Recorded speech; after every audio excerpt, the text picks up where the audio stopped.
Hi, everybody. Wanted to do a quick update to our 10-step plan for helping dentists survive and overcome this period, this strange period in the Corona era. As you know, I've done a few iterations of the Practice CFO 10-step program for dentists and really doctors as well. We have a few non-dentists as well that this might relate to also.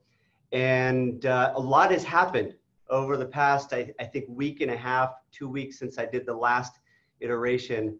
Let me tell you right now, we are in the heart of a lot of traffic. We're just in the middle of it because Congress has now approved a fourth legislation around the coronavirus. And this one is to restock the PPP program as well as the EIDL, the Economic Injury Disaster Loan Program.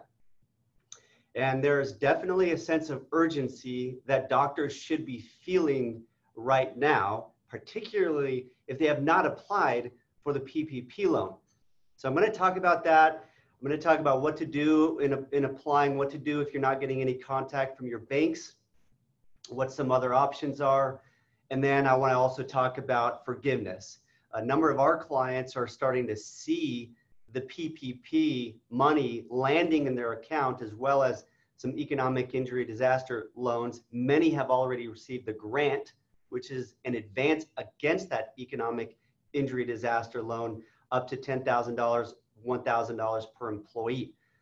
And I want to talk about the priority order of using this stimulus, these funds from the government.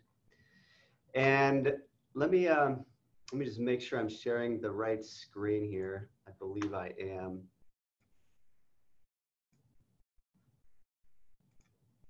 Actually, I'm not. So let me just share. Hold on. There we go. Okay, great. Well, as you know, first page here, I'm not going to go through all the pages. I'm actually only going to touch on those steps that relate to where we are right now with dentists and the new bill that has come out. So there's really 2 or 3 steps I'm going to touch on.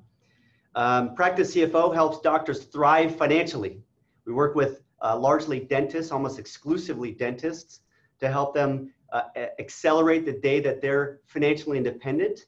And we do so by integrating all of the elements or modules of their financial life into one cohesive plan, both personally and within the business. Specifically, we do CPA work, tax and accounting, oversee payroll, but importantly, and really why we exist, is we use the data that comes out of the CPA work as our x-ray to then do good business and personal financial planning for our doctors. Here's our 5 CFOs, as we call them, chief financial officers, who all have a pool of clients that they work with on a daily basis. Okay, so this is updated as of today, April 24th. It's Friday, and I'm going to skip all of these steps that should have already been done. Number 1, determining the amount of cash you need to get through this period. Number 2, applying for the economic injury disaster loan and the grant that comes with that.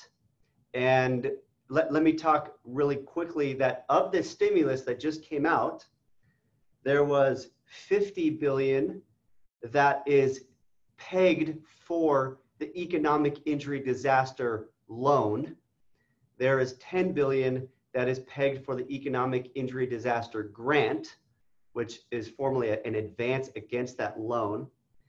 And then there's $310 billion, which is pegged for a restocking of the Paycheck Protection Program, which is the SBA 7A loan available right now to businesses who have suffered an economic challenge because of the mandated government shutdown and the coronavirus.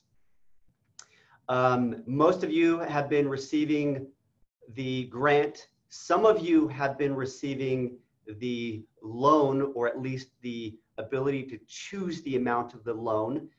You should have received an email from the SBA that allows you to kind of log in. It's a very simple interface. It shows you the amount of loan you're eligible for. And I'm finding that in many cases, it's been astronomically high. up to $500,000 for a dental practice doing, say, $1 million, $1.2 million. No wonder why this money ran out so fast. Others, it's only at $15,000. And I don't see any rhyme or reason why. I think it depends on when you filed, when it got into their queue, and what the SBA, how much funds were still available at that time. And they probably became less and less generous as they saw the funds get evaporated so quickly. But ideally, you have that. Let me talk really quickly about what is the priority order of using the different stimulus here that you have. And you got the grant, or these are the options. You may not actually have it, but I would say if you haven't received it with this new stimulus coming out, there's a good chance that you will get an email or you'll see the money land in your account. The EID grant, it just lands in your account. There's no email, there's no phone call, nothing. It just lands in your account. So be sure to be looking at your bank account. It's the account routing number that you would have put in when you applied for the loan using their new online system that came available there at the end of March on a Sunday night, I remember. And so you have these different pools. What I would recommend is this. Let's assume for a second that you get all three of these.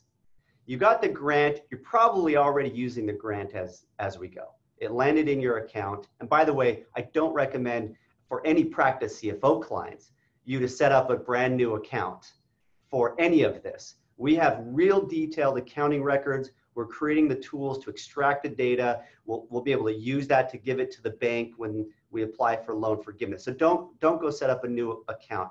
If you don't have really good accounting, perhaps you can go do that just to help you be able to provide evidence of how the money was expended. Okay, so let's assume you've got all of these options, the three of them. What's the priority order of using them? Well, go ahead and use the grant. It can't be used for paying off old debt. It can't be used for expanding your practice or buying new equipment. This has to be used for your working capital needs. That's going to be your labor, your lab, supplies, your facility, your marketing, and your admin expenses. Same thing applies with the EID loan. Now, the EID loan has excellent terms at 3.75% up to 30 years. It's, I'm sure, tempting for some of you to want to use that to go pay off some other loan, pay off a practice loan, equipment loan. Heck, take it out of your practice and pay off a student loan. Can't do that.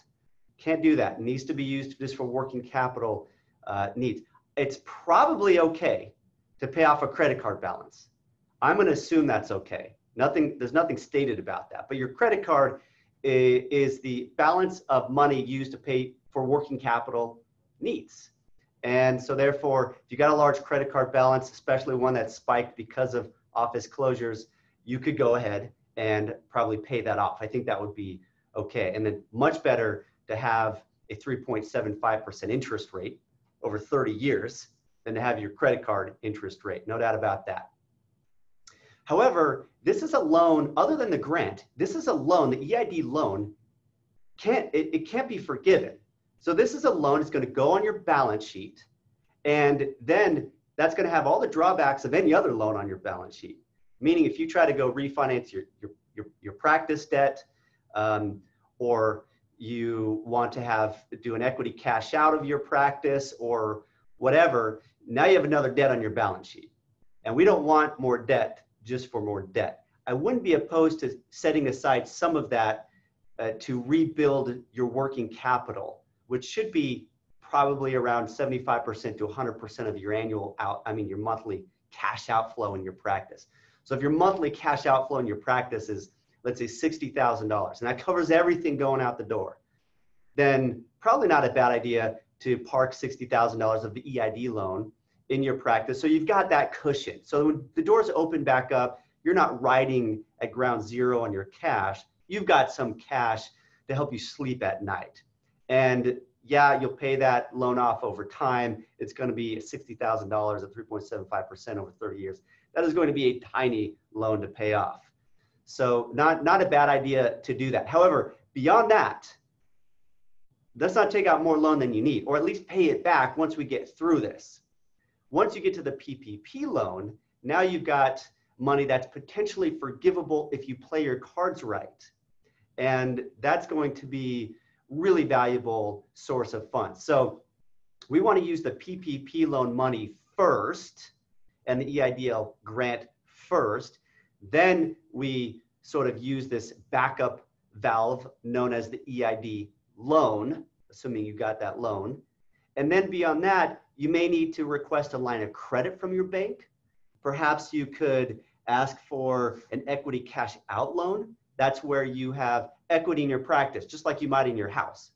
And the bank will come and they'll issue you a loan or refinance your current loan and put some cash in your bank, just like a HELOC on your house to get you through it. Problem is right now, most banks are entirely consumed dealing with PPP. There's almost no banks doing lending right now or doing refinancing right now. Perhaps there's a few. We had one client I'm aware of who was working with a bank called Endeavor, and they actually refinanced a loan right now. But most banks, it just ain't happening right now. So then what's your next alternative? The next alternative would be to use personal funds. If you have a personal rainy day fund, well, this is a rainy day. So you may want to pull that money out. We can restock that later through a methodical plan. And then last resort, to me, this is the ultimately last resort, is pulling money from your retirement plan. The CARES Act allows you to do that right now and not have to pay the 10% penalty. They also allow you to borrow more than normally you'd be able to borrow, which is up to $50,000, potentially up to $50,000. Now it's up to $100,000.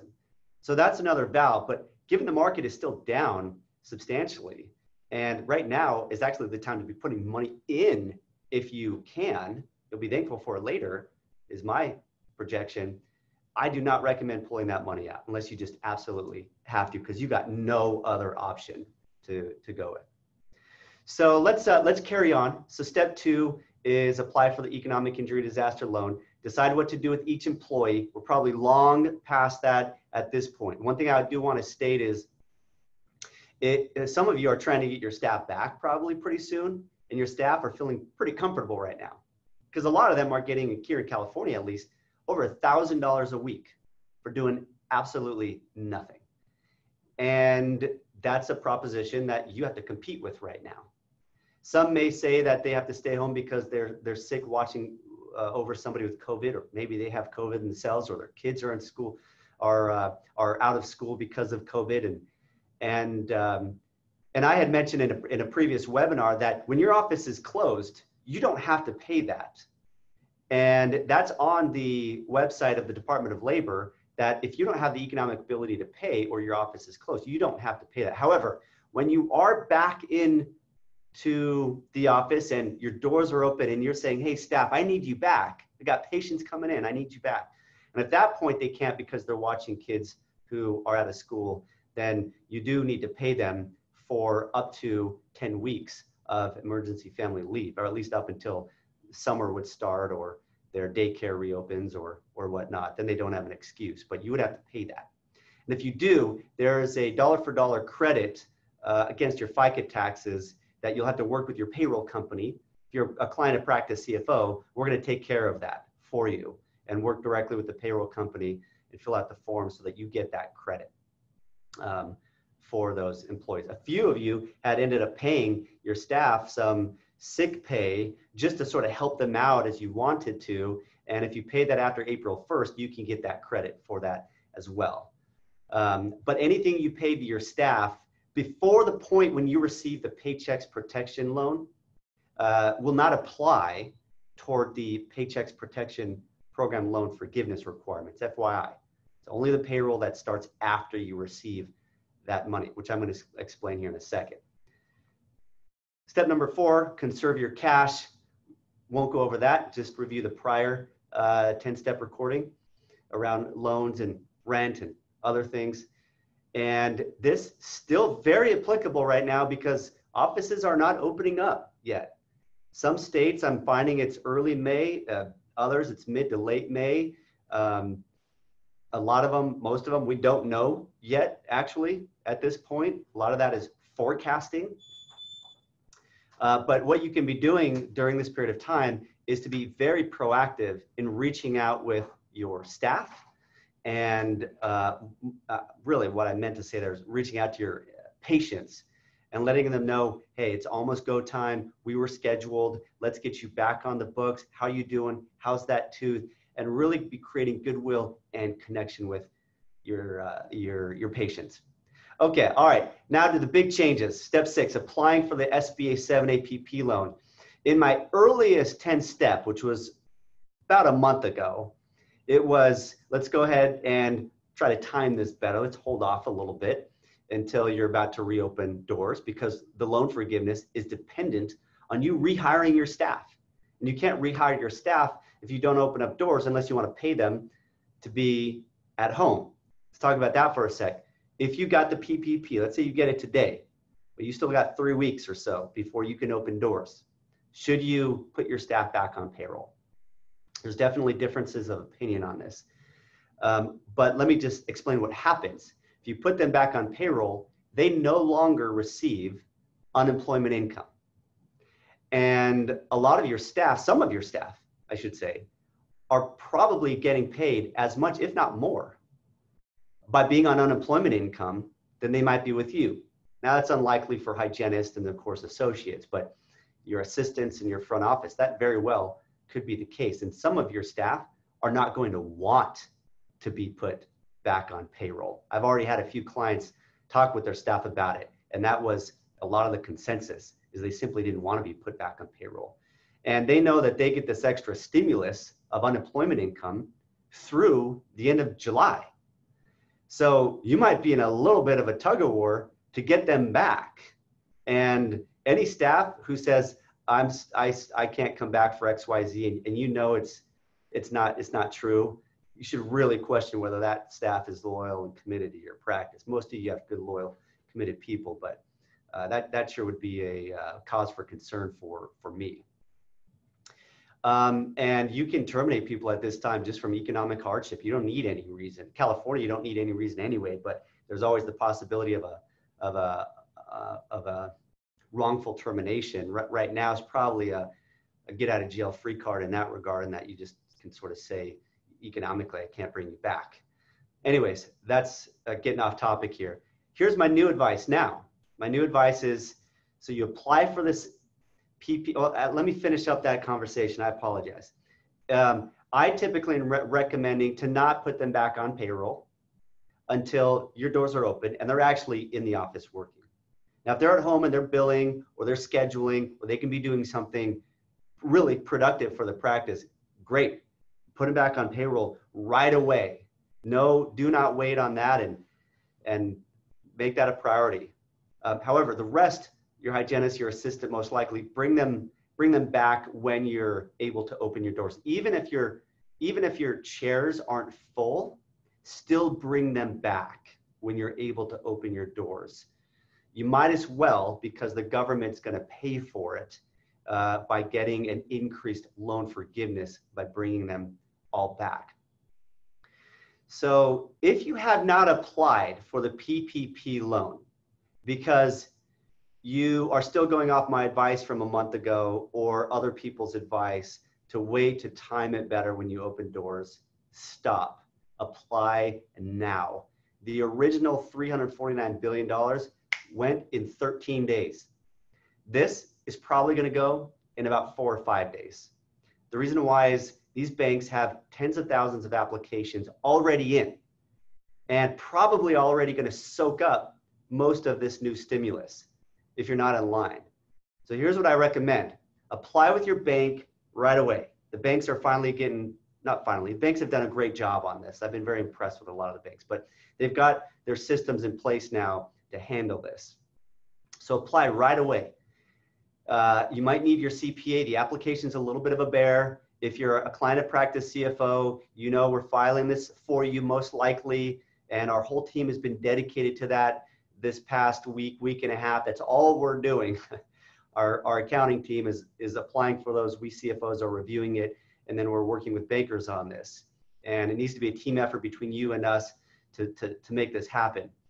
If you're not a client of Practice CFO and you haven't applied, you need to apply, and apply today. Apply like as soon as you're done listening to me talk here. And then once you're in the queue, you're going to need various documents from your CPA, your payroll, some payroll reports, 941s most likely, some other things. Then apply. Keeping in mind, this is 2.5 times your average monthly payroll. So if your average monthly payroll, which includes you and your spouse, if your spouse on payroll, and kids on payroll, take all of that. Let's say that's $30,000 times 2.5. That's going to be, what is that, $75,000 of potentially free money that could really help you right now. Trust me, you want this. It's much more valuable than the economic injury disaster loan, which you have to pay that back. So once you apply with the bank, here's a really important comment, is to the extent you can make sure that a human being is aware of your application, the higher the chance, significantly higher, of you getting approved. So if you have somebody that you're working with directly at your bank, say to them, hey, I submitted my application, it's in, can you verify you received it? Is there anything else you need? Great. Next day, is there anything you need? What's the status? Next day, is there anything you need? What's the status? You need to be the loudest, squeakiest wheel right now, because the amount of applications are not all going to be accepted, especially if you're just applying right now. You're in the back of the line. So you got to be really outspoken here. If you just can't get a hold of your bank or don't think your bank is going to be able to do it, there are some good online, what are called fintech companies, financial technology companies, who are payroll payment processors and things like that. Intuit is one. I believe you have to be using QuickBooks payroll, Intuit payroll, to process through them. And I have the websites right here, and I'm going to post this as a PDF on our website as soon as we're done. I'm a little bit random in the way I'm going about this, because this is very much off the cuff. This webinar, I decided to do it literally like 10 minutes before starting here. But if you go to our website, www.practicecfo.com, why is the internet not working? Here we go. Practicecfo.com. If you click up here on our resources and you go down to COVID Resource Center for Dentists, you have the accumulation of everything we've been putting together over the past month or so for our doctors. And we have sort of important notices. We have our top questions right here. I might be a little out of date at this point. We have links right here to these online companies that you can apply with. You don't need to have an account with them. They're just processing. We have Cross Rivers Bank. We have Lendio, Divvy. Divvy's closed right now. Funding Circle, SmartBiz.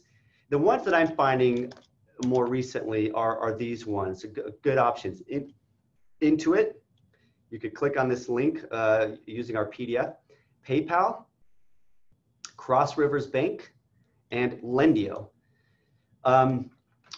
All of these right now, I believe, are taking applications.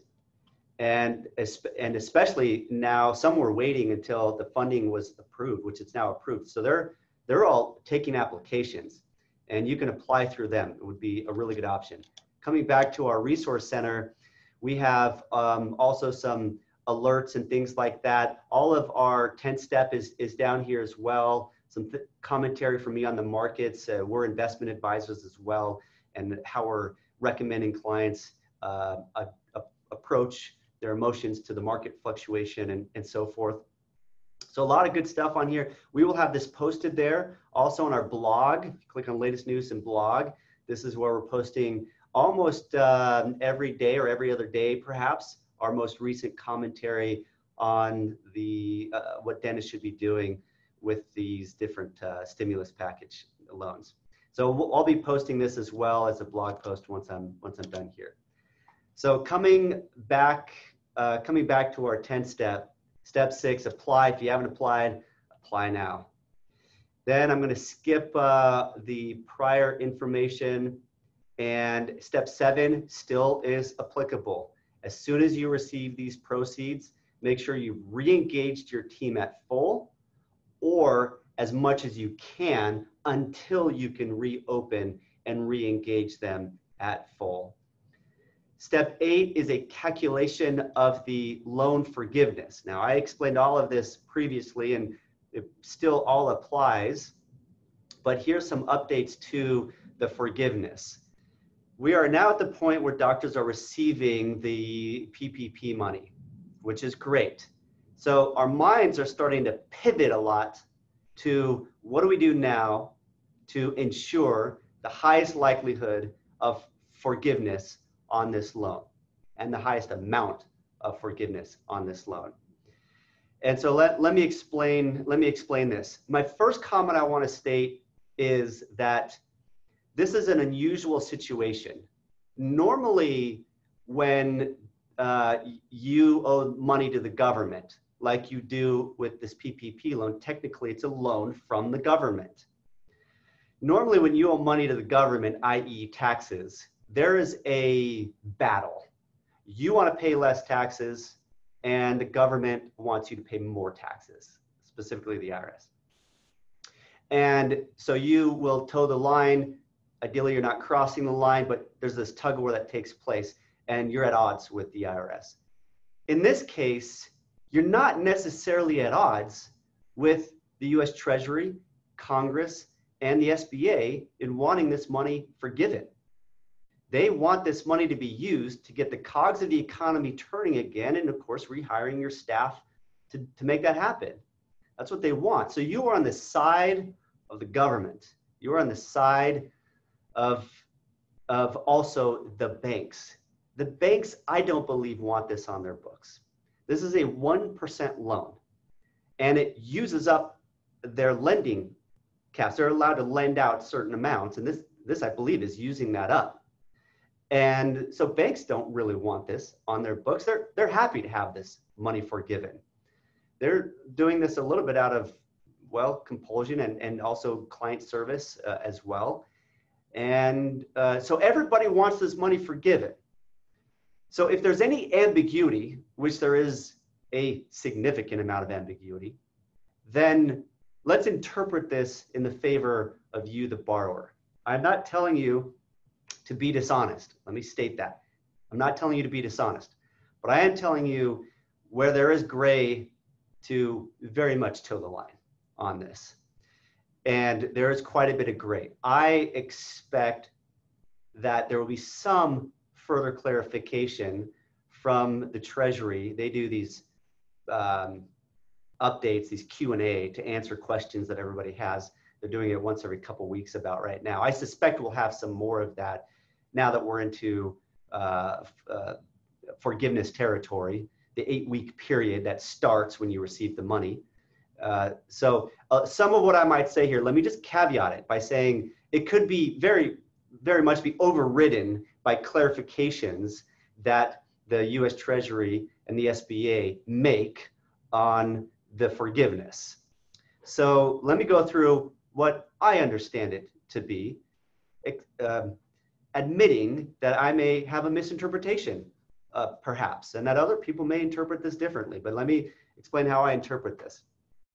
So for our clients, Practice CFO as a tool that's going to help maximize forgiveness. And I'm already meeting with clients. All of our CFOs are starting to meet with clients, and we're going to use it to project out sort of your staff costs, your other qualified expense costs, and we're going to figure out how do we get as much money or as much of this loan on your qualified expenses as possible, so you don't have to pay it back. And there's definitely some tips and tricks, I think, to do that effectively. So, so the catch-22 is that most of you are supposed to put your staff back on payroll, but you can't yet.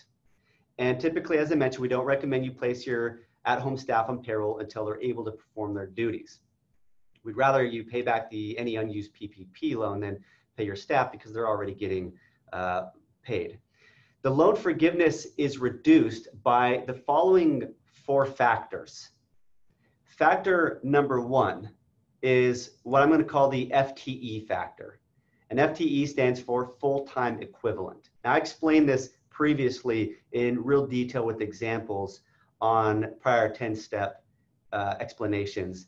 So I won't go into the examples, but there's a couple things here, and I'm just going to read this. You must re-engage your employees such that your average full-time equivalent, or FTE, that's simply the amount of staff you have that are working full-time. If you have 2 part-timers, that would equal 1 full-time equivalent in a nutshell. After you receive the loan, you must re-engage your employees such that your average FTE after you receive the loan is as high as your 2019 average FTE. If you weren't in business in 2019, you can use January 1 to February 28th. There is some ambiguity around this. Many have assumed the average is to be determined over the full 8 weeks. The CARES Act specifically states the average number of full-time equivalent employees shall be determined by calculating the average number of full-time equivalent employees for each pay period falling within a month. There's definitely different ways to interpret that. If you take it at very face value, you could say, well, in a month. And the 8 weeks is over 2 months, a little bit less than 2 months, but it's over 8 weeks. So possibly you could use the month that is the second month, or the second portion of the 8-week period. It's probably a little bit aggressive there. But additionally, the U.S. Treasury guidance says you have until June 30th, 2020 to restore your full-time employment and salary levels for changes made between February 15, 2020 and April 26, 2020, which is when pretty much you saw all your salary levels drop. So they're saying you have until April 30th to get them back up. If there are different angles of interpretation, take the one that favors you, the borrower. In this case, we recommend using the average FTE during the second month of the 8-week period. You'll likely have your staff back at that time. Also note, if you hire brand new staff, they will count toward your FTE. You are not required to bring back every individual team member. The forgiveness just requires that you restore your FTE as a numerical figure. For any staff that you put back, factor number 3, which I'll get into down here, applies. And so again, there could definitely be changes in this interpretation with more clarification. And again, I admit that's probably an aggressive approach, and you may have advisors telling you otherwise. I think oversight on this and audits will be next to none, because again, everybody sort of wants this used for the right purposes and therefore forgiven. And also, I think there's much bigger loans than what you as a dentist are going to get that if they were audited, probably would be audited. Again, not an invitation for anyone to be dishonest, but definitely an invitation to capitalize on gray areas. All right, factor number 2, at least 75% of the loan must be used for payroll costs to obtain payroll forgiveness. So let's say you're able to get everybody's head count back up. So the number of people you had in terms of FTE after is equal to before. That quotient is 1 over 1, 100%. Second order is to apply 75% of the loan on your payroll costs. And payroll costs is defined in the CARES Act. And I have that up above here, but it's going to be your direct costs. It's going to be any pension that you pay, any 401k, employer paid 401k for you and your team. If you're a sole proprietor, unfortunately not for you, from what I understand in the law. Sole proprietors get the short end of the stick here a bit. All of our clients are S Corps, and we always get you to be an S Corp pretty much right away for various reasons, but this is one area where it comes in helpful. So your direct payroll costs, any 401k employer paid, defined benefit plan. For those of you that have defined benefit plan, we have said no in calculating the amount of the loan, because if you have a defined benefit plan, you may be stuffing $200,000–300,000 in that, and it's almost all going to the doctor. So I think that's just too aggressive for our comfort, even though in the forgiveness calculations, the Treasury specifically states in one of their Q&A that any amount paid toward the defined benefit plan counts as a qualified payroll cost to meet our 75% here. If we take that at face value, then, and you're funding $200,000 in a defined benefit plan, you could potentially pay all of that during the 8 weeks and have most of your 75% covered. That's definitely aggressive. What the law states is that you can include, I think it's costs incurred and payments made. So costs incurred, really, that is when you incur them, not when you pay them. So from that definition, you can't accelerate a 401k employer contribution into those 2 months or a DB. But then it says, and payments made.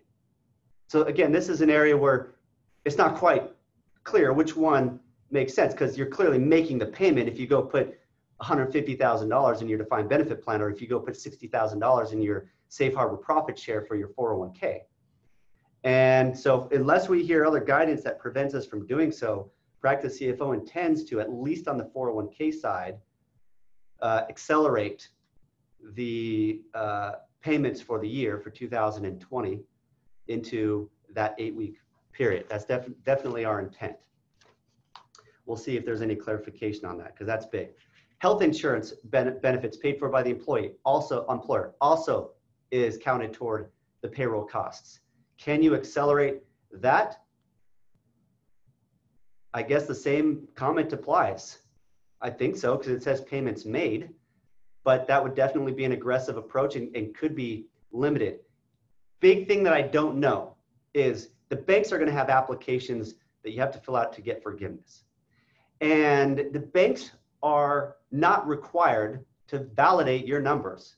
Now, a lot of them are doing it right now. They're asking for your 941s and they're looking at it and doing that just for their own due diligence. But the SBA specifically said that the banks, although they have to sort of see the documents and I assume make sure it's reasonable, they're not required to verify or do due diligence on your numbers. And I think the same is going to apply too with the loan forgiveness as well. That could change, but that's the understanding I have right now based on the language of the law and the clarification on it. And so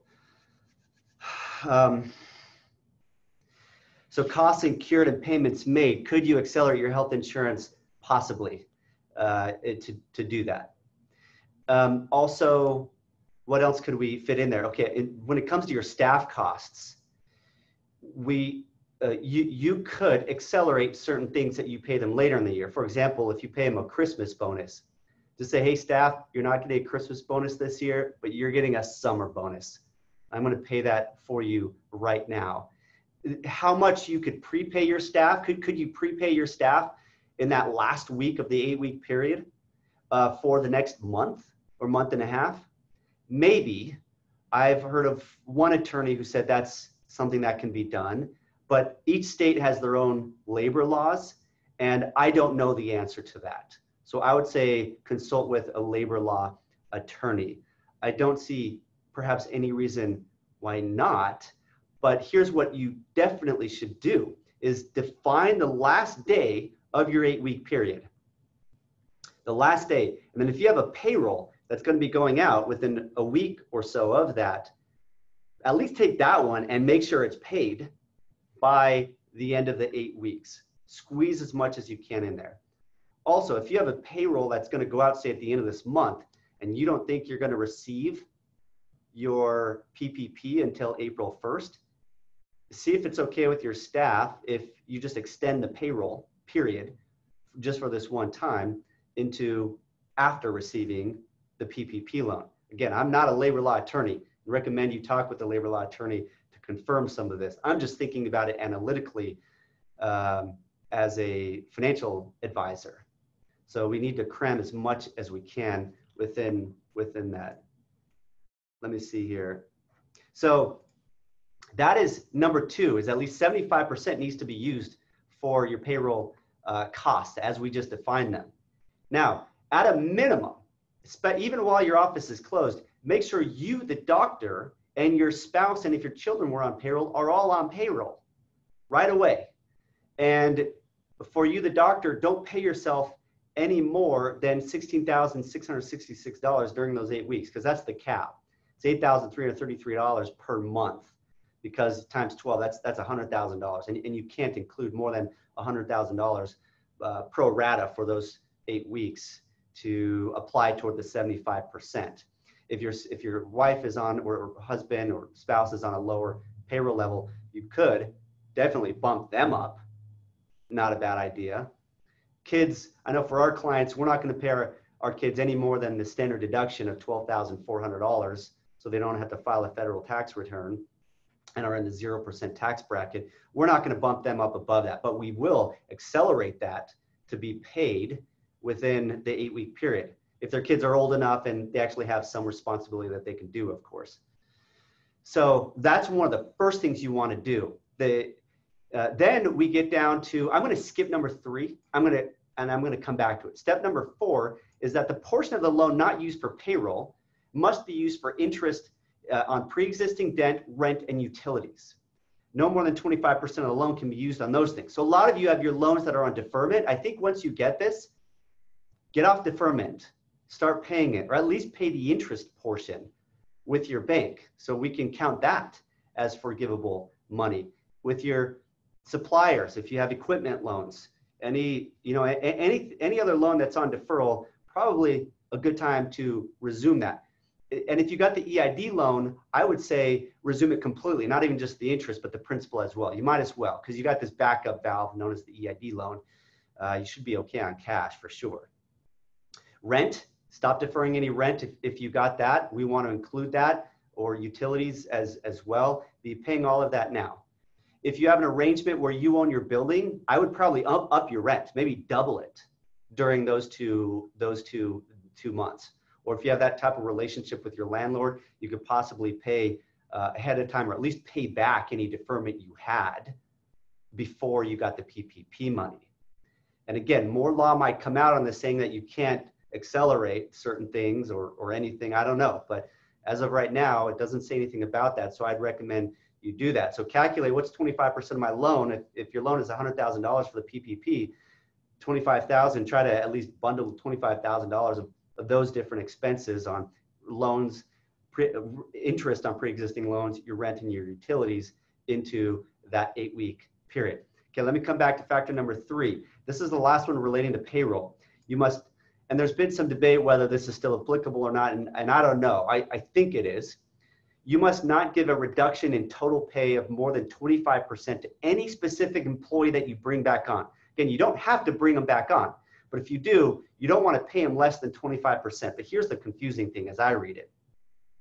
The Act says to compare the total pay during the 8-week covered period with the prior full quarter during which the employee was employed before the covered period. So before really COVID went down, what was the full quarter? I believe that's Q4 of 2019.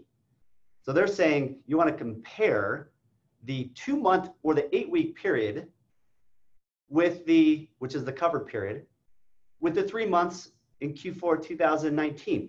To me, that makes no sense. Of course, there's going to be a pay reduction when you're comparing 3 months before with only 8 weeks after.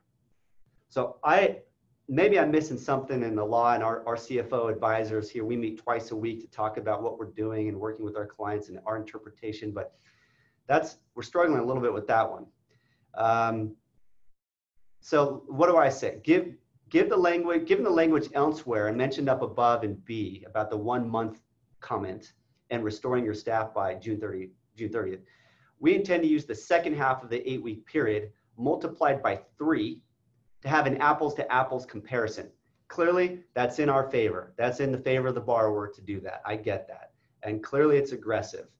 I don't know if this will hold up in the long run, but I'm trying to make this make sense in a way so that you can compare 2 periods of the same period of time and say, did we bring back our team or did we not bring back?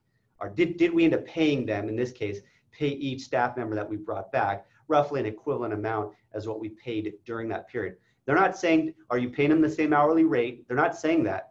They're saying, did you pay them in total the same amount of wages? And if it's less then 75% in the before period, then whatever that difference is ends up being a reduction on the forgiveness of your PPP loan. Now, the banks are going to have their own applications. I don't think I mentioned this, but the banks are going to have their own applications.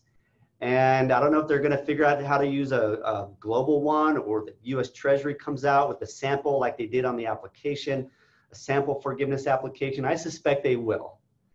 And at that point, I don't know how they're going to take the law and bake it into that application in the way that this forgiveness calculation actually works. I don't think anybody does. Now, there's calculators out there, and different banks have this and that, and they have some variations among them, and some people are really confident here. Truth is I just think there's a lot of ambiguity around it, and either it'll be clarified later, or the banks may dictate that when we get there. So there are no guarantees, and I'm not giving any guarantees that these strategies ultimately are going to work 2 months from now when you're applying for loan forgiveness.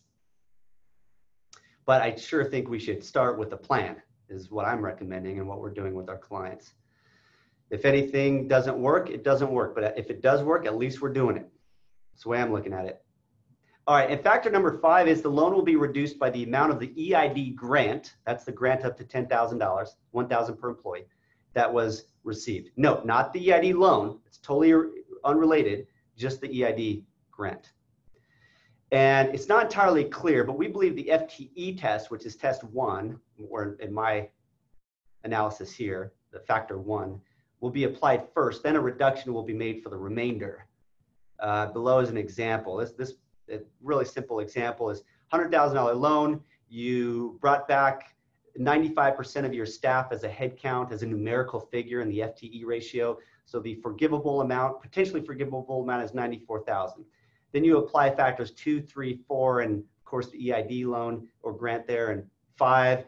And we had some limitations because we didn't use 75% of it for payroll costs. We had some limitations because we didn't use the full $100,000 toward the combination of payroll and other qualifying expenses, interest, rent, and utilities. And then, oh wait, this 3750, that's, you brought some people back, but you didn't pay them 75% of their pay. So we have a reduction there, and then a reduction for not using that extra 25% on qualifying expenses, and of course the EID grant. So in this case, the projected loan forgiveness is $74,000, and the remaining loan over 2 years with a 6-month deferral at 1% is $26,000. I suspect you could use the EID loan to pay that back if you got money sitting in your EID. It even, the bill even stated that if your EID loan was finalized by some date, I think it was April 3rd, it had to be refinanced into the PPP loan. So I suspect that would be totally fine to pay this off using the EID loan. And then keep in mind, we don't know what the banks are going to request. I mentioned that. And there is a consolation prize. If you don't get the PPP, there is an employee retention credit starting in Q2 2020, and it's equal to 50% of eligible employee wages by the employer in 2020 calendar quarter. The credit is subject to an overall wage cap of $10,000. So basically, you could end up getting a reduction in paying your FICA tax, that's Social Security and Medicare, of up to $5,000 per employee. So if you have 8 employees, you know, there's $40,000 that you don't have to pay in FICA taxes if that's the amount that you would end up having to pay in 2020, which might be hard to get that much within the 2020 calendar year. But point is that there's still some benefit if you don't get the PPP. Step 9, file your tax return by July 15th, still applicable. Step 10, build your financial walls back up. So that's the summary of the key points. I had some other notes here. Let me make sure I covered everything there that I wanted to cover.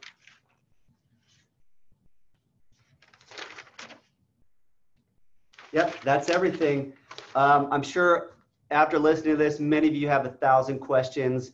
We're going to be putting on a webinar where the webinar pretty much is going to be just Q&A. And we'll have some of our CFO advisors here on that webinar, and we'll all be trying to answer questions. Stay tuned. Keep looking at our resource center here on our website, Resources COVID resources for an announcement on that. And hopefully you're getting through this and some of this has been helpful for you.